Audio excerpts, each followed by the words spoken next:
Abasirikare bane bazamuwe mu ntera. Perezida wa Repubulika y'u Rwanda Paul Kagame akaba n'umugaba mukuru w'ikirenga w'ingabo z'u Rwanda yazamuye mu ntera abasirikare bakuru batatu bari basanzwe ku ipeti rya Brigadier General bahabwa ipeti rya Major General.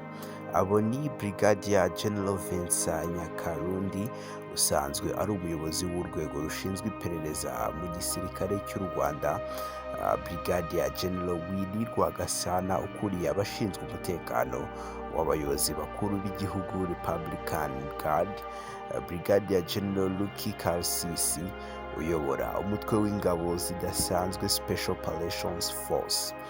Undi musirikare wazamuwe mu ntera ni umuvugizi w'ingabo z'u Rwanda, Colonel Ronald Rwivanga wahawe ipeti rya Brigadier General.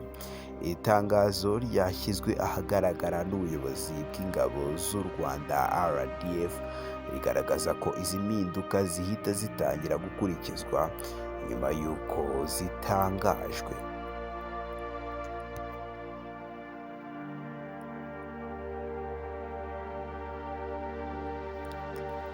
Mu yandi makuru, abayobozi ba polisi y'u Rwanda n'iya Somalia baganiriye ku bufatanye mu by'umutekano. Umuyobozi mukuru wa polisi y'u Rwanda IGP Dan Munyuza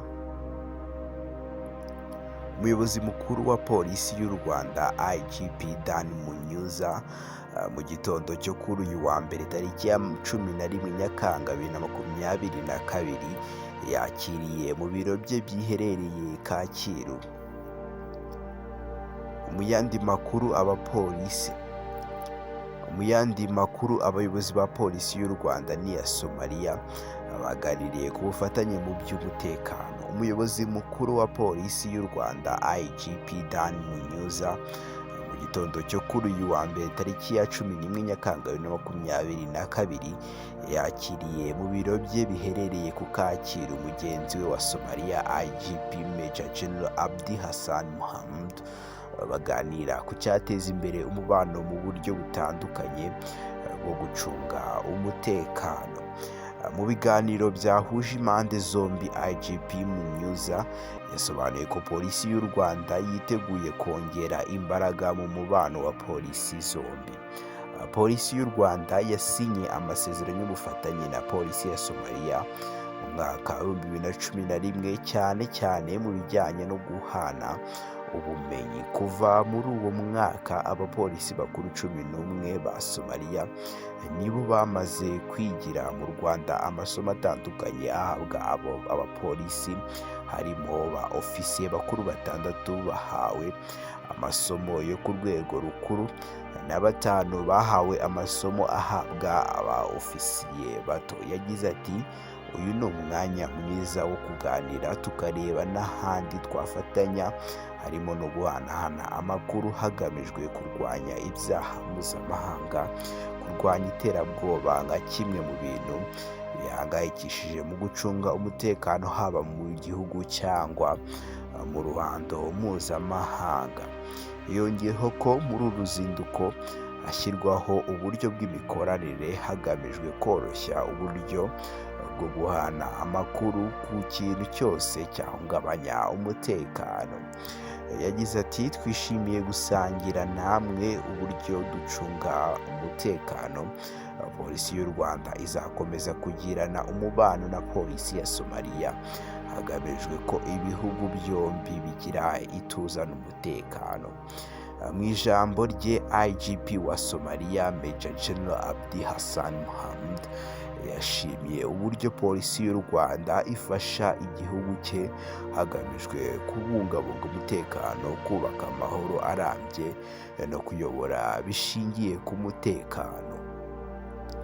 Yagize ati, polisi ya Somalia yashinzwe mu mwaka w'1943, mu mwaka w'1991 inzego zitandukanye harimo na polisi zirasenyuka. Mu mwaka w'2000 nibwo polisi yongeye kuzahuka nyuma y'aho Somalia yiyunze n'igihugu cya Djibouti.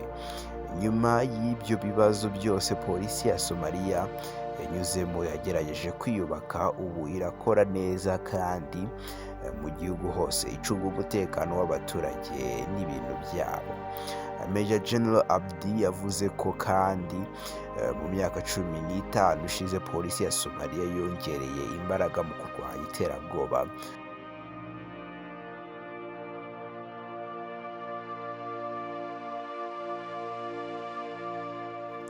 no guhangana n'ibindi byaha. Yongeyeho kandi ko polisi ya Somalia yakoze akazi gakomeye ko kubaka icyizere mu baturage bahabwa serivisi nziza, guhangana n'umutwe w'iterabwoba wa Al-Shabaab ndetse n'ibindi byaha byambukiranya imipaka bikomeje kwiyongera. Kongera umubare w'aba ofisiye bakuru biga amasomo ya polisi ahabwa aba ofisiye bakuru ndetse n'ahabwa aba ofisiye bato, twiteze ko bizatanga umusaruro mu kubaka polisi ya Somalia.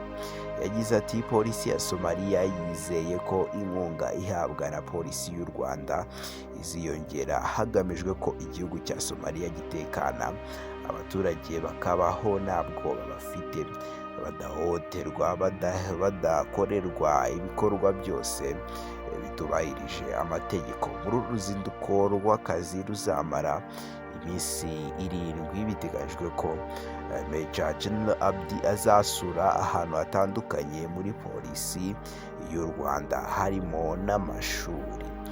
Turabashimiye mwe mwese mudukurikira, kora subscribe kugira ngo nawe utazajya ucikwa. Mukomeze kugira ibihe byiza.